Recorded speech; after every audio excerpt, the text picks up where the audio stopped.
Film اور T V کے اداکار اکثر و بیشتر مختلف روپ دھارتے دکھائی دیتے رہتے ہیں جو ان کے لیے کہیں نہ کہیں مشکل اور چیلنجنگ بھی ہوتا ہے، جس کا ذکر وہ خود ہی کرتے ہیں۔ اس دفعہ عارض احمد نے خواجہ سرا کا کردار ادا کیا، جس کے بارے میں بات کرتے ہوئے ان کا کہنا تھا کہ 2 دن کے لیے خواجہ سرا بنا تو ان کی زندگی کی اذیت کا احساس ہوا۔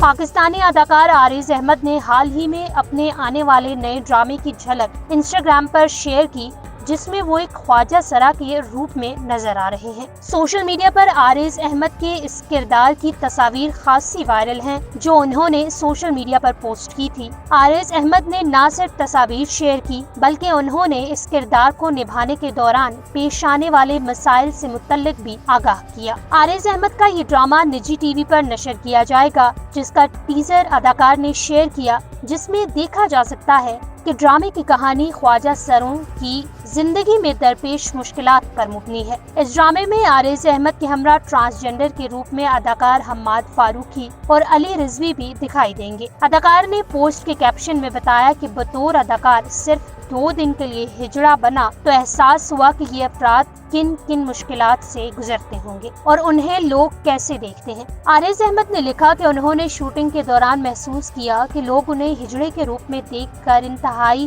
حیرانی کا شکار ہو گئے اور پریشانی ان کے چہروں سے عیاں تھی۔ انہوں نے اعتراف کیا کہ محض 2 دن کی شوٹنگ نے انہیں اس بات کا احساس دلا دیا کہ خواجہ سرا کی زندگی کس طرح اذیت میں گزرتی ہے۔ ساتھ ہی اداکار نے وضاحت کی کہ ہجڑے یا مہنس لوگ ٹرانسجینڈرز نہیں ہوتے۔